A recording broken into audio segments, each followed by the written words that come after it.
नमस्कार, माँ Sharda education channel Hindi में आपका स्वागत है। हम पढ़ रहे हैं कक्षा 10वीं की हिंदी क्षितिज का पाठ 2 राम लक्ष्मण परशुराम संवाद के प्रश्न उत्तर। पहला प्रश्न है, परशुराम के क्रोध करने पर लक्ष्मण ने धनुष के टूट जाने के लिए कौन कौन से तर्क दिए। इसका उत्तर, परशुराम के क्रोध करने पर लक्ष्मण ने धनुष के टूट जाने पर निम्न तर्क दिए। पहला तर्क, बचपन में तो हमने कितने ही धनुष तोड़ दिए, परंतु आपने कभी क्रोध नहीं किया। इस धनुष से आपको विशेष लगाव क्यों है? यह पहला तर्क दिया था लक्ष्मण ने। दूसरा तर्क, हमें तो यह असाधारण शिव धनुष साधारण धनुष की भांति लगा। तीसरा, श्री राम ने इसे तोड़ा नहीं, बस उनके छूते ही धनुष स्वतः टूट गया। चौथा, इस धनुष को तोड़ते हुए उन्होंने किसी लाभ व हानि के विषय में नहीं सोचा था। इस पुराने धनुष को तोड़ने से हमें क्या मिलना था? तो प्रश्न में पूछा गया है कि परशुराम जी को जब गुस्सा आता है, क्रोध आता है, तो लक्ष्मण धनुष टूट जाता है। तो लक्ष्मण ने धनुष को क्यों तोड़ा है, राम ने धनुष को क्यों तोड़ा, इसके बारे में लक्ष्मण ये तर्क देते हैं कि राम ने धनुष को क्यों तोड़ा। तो पहला तर्क दिया था कि जब हम छोटे थे तो बचपन में हमने ऐसे बहुत से धनुष तोड़े थे, लेकिन आपने तो कभी क्रोध नहीं किया। ये धनुष भी हमारे हाथ से, राम के हाथ से टूटा है, तो आप क्रोधित हो गए। इससे पहले उन्होंने बहुत से बचपन में धनुष तोड़े, लेकिन कभी भी आप इतना क्रोध करके नहीं आए, और इसी धनुष से आपको इतना विशेष लगाव, इतना प्रेम क्यों है? ऐसा बोलते हैं लक्ष्मण परशुराम जी को। फिर दूसरा तर्क देते हैं। दूसरी बात वो ये बोलते हैं कि धनुष क्यों टूटा, उसके लिए दूसरी बात ये बोलते हैं कि हमने तो इस धनुष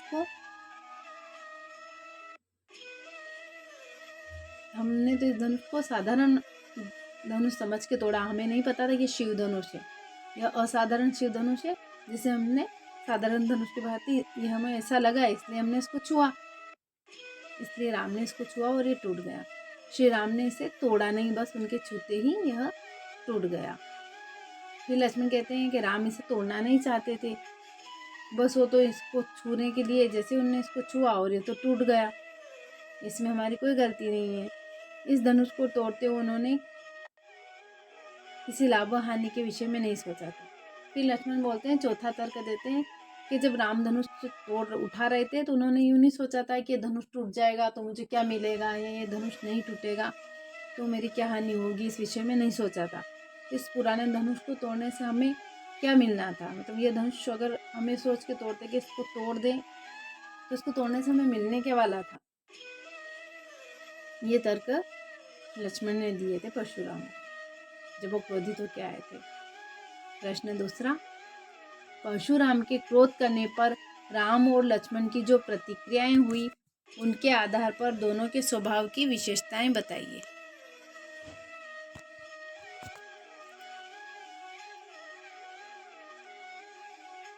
जब परशुराम जी गुस्सा करके आते हैं तो राम और लक्ष्मण क्या प्रतिक्रिया देते हैं, मतलब दोनों का स्वभाव कैसा बताया उसमें, वो अपने शब्दों में बताओ। हमने पहले पाठ को समझा है, इससे पहले वाली वीडियो में, उसमें राम का और लक्ष्मण का दोनों का स्वभाव अलग बताया गया है। लक्ष्मण को क्रोधित स्वभाव को बताया गया और राम को बिल्कुल शीतल शांत स्वभाव बताया गया। उसी को अपने भाषा में, अपने शब्दों में यहाँ लिखना है। इसका उत्तर है, राम स्वभाव से कोमल और विनयी है। परशुराम जी क्रोधित स्वभाव के थे। परशुराम जी के क्रोध करने पर श्री राम ने धीरज से काम लिया। उन्होंने स्वयं को उनका दास कहकर परशुराम के क्रोध को शांत करने का प्रयास किया एवं उनसे अपने लिए आज्ञा का निवेदन किया। लक्ष्मण राम से एकदम विपरीत है। लक्ष्मण क्रोधित स्वभाव के हैं, उनकी जबान छुरी से भी अधिक तेज है। लक्ष्मण परशुराम जी के साथ व्यंग्यपूर्ण वचनों का सहारा लेकर अपनी बात को उनके समक्ष प्रस्तुत करते हैं। तनिक भी इस बात की परवाह नहीं करते हैं कि परशुराम जी कहीं और क्रोधित न हो जाए। राम अगर छाया है तो लक्ष्मण धूप है। राम विनम्र है, मृदुभाषी, धैर्यवान और बुद्धिमान व्यक्ति है। वहीं दूसरी ओर लक्ष्मण निडर, साहसी तथा क्रोधी स्वभाव के हैं। तो राम और लक्ष्मण दोनों के स्वभाव की विशेषता पूछी गई है। तो ये बताया गया है कि राम बहुत कोमल है, विनय भरे स्वभाव के हैं, और परशुराम जी तो क्रोधी स्वभाव के थे ही सही। तो परशुराम जी जब क्रोध करके आते हैं तो उस समय राम अपने स्वभाव से धैर्य को धारण करने वाले हैं, धीरज वाले हैं, तो वो धीरज से काम लेते हैं। और वो परशुराम जी को कह देते हैं कि मैं तो आपका दास हूँ और आप ये इतना क्रोध मत करिए, जिसने भी धनुष तोड़ा वो आपका एक दास ही होगा। और वो फिर उनसे आज्ञा करने का निवेदन करते कि आप जो भी आज्ञा है वो करूँगा। अगर मैंने शिव धनुष मेरे से टूटा है तो आपकी जो आज्ञा होगी वो मैं करूँगा। लक्ष्मण राम से इसके उल्टे हैं। राम का स्वभाव और लक्ष्मण का स्वभाव बिल्कुल विपरीत है। लक्ष्मण राम से एकदम विपरीत है। लक्ष्मण को बहुत अधिक क्रोध आता है और उनकी जबान छुरी से भी अधिक तेज चलती है। मतलब वो बहुत बोलते हैं, तर्क वितर्क करते हैं। लक्ष्मण परशुराम जी के साथ व्यंगपूर्ण वचनों का सहारा लेकर अपनी बात को उनके समक्ष प्रस्तुत करते हैं। लक्ष्मण परशुराम जी को व्यंग से सुनाते हैं। जैसे कि परशुराम जी कुछ कहते हैं तो लक्ष्मण उसका व्यंग भरा उत्तर देते हैं और बिल्कुल इस बात की परवाह नहीं करते हैं कि परशुराम जी इतने क्रोधित है, इतने गुस्से वाले हैं और मेरी बातों से उनको और अधिक क्रोध न आ जाए। वो अपने क्रोधी स्वभाव के कारण लक्ष्मण भी उनको व्यंग भरे जवाब देते रहते हैं। इस हमारे शब्दों के हिसाब से राम अगर छाया है तो लक्ष्मण धूप है। राम का स्वभाव विनम्र है, मृदुभाषी है, धैर्यवान है, बुद्धिमान है। राम बुद्धिमान व्यक्ति है। वहीं दूसरी ओर लक्ष्मण बिल्कुल निडर, साहसी तथा क्रोधी स्वभाव के हैं।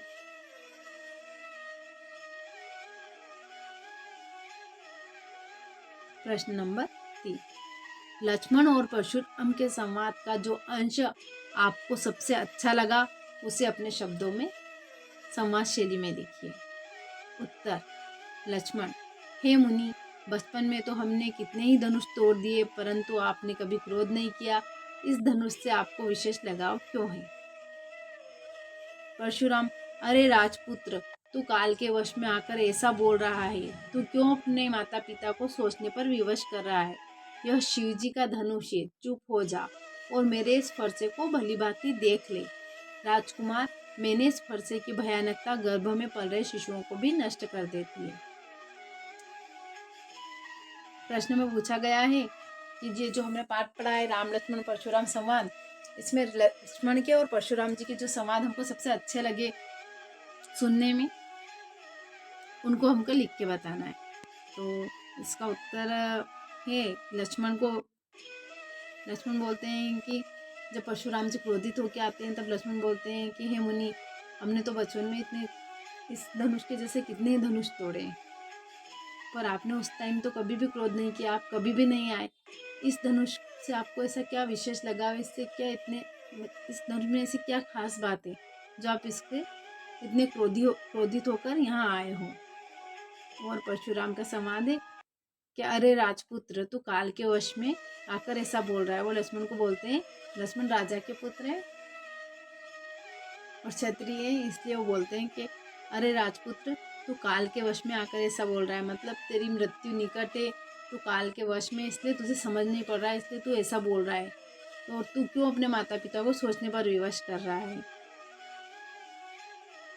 सोचने पर विवश करना मतलब मैं परशुराम जी का कहना है कि तू ज़्यादा बोलेगा मैं तुझे मार दूंगा, इस वक्त तेरे माता पिता सोच के वश में हो जाएंगे, सोचने पर विवश हो जाएंगे। और यह शिव जी का धनुष है, चुप हो जा और मेरे इस फरसे को भली भांति देख ले। फिर परशुराम जी डराते हैं कि ये फरसा देख ले और तू चुप हो जा, क्योंकि ये धनुष शिव जी का धनुष है। राजकुमार, मेरे इस फरसे की भयानकता गर्भ में पल रहे शिशुओं को भी नष्ट कर देती है। परशुराम जी अपने फरसे की भयानकता बताते हैं लक्ष्मण को और डराते हैं कि जो गर्भ में शिशु पलते रहते हैं वो भी उसकी भयानकता से डर के मारे ही मर जाते हैं। चौथा प्रश्न है, परशुराम जी ने अपने विषय में सभा में क्या क्या कहा, निम्न पद्यांश के आधार पर लिखिए। बाल ब्रह्मचारी अति कोही, विश्वविदित क्षत्रिय कुलद्रोही। भुजबल भूमि भूप बिनु कीन्ही, विपुल बार मही देवन दीनी। सहस बाहु भुज छेद निहारा, परसु बिलोकी महीप कुमारा।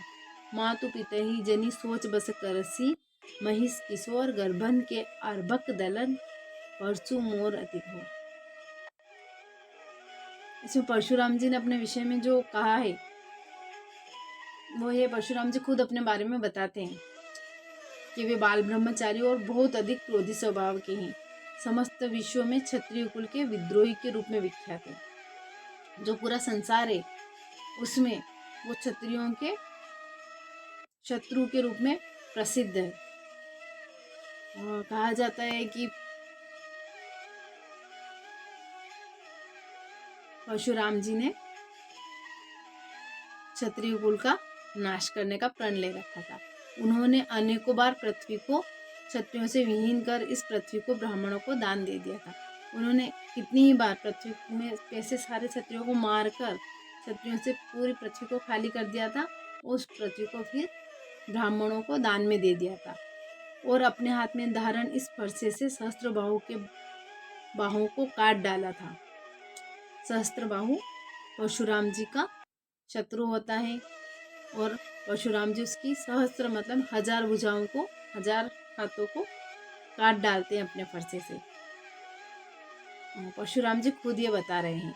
इसलिए हे नरेश पुत्र मतलब लक्ष्मण, मेरे इस फरसे को भली भांति देख ले। नरेश मतलब राजा का लड़का। परशुराम जी फिर अपनी प्रशंसा करके बोलते हैं कि मेरे फरसे को तू अच्छे से देख ले। राजकुमार, तू क्यों अपने माता पिता को सोचने के वश में कर रहा है। मेरे इस फरसे की भयानकता गर्भ में पल रहे शिशुओं को भी नष्ट कर देती है।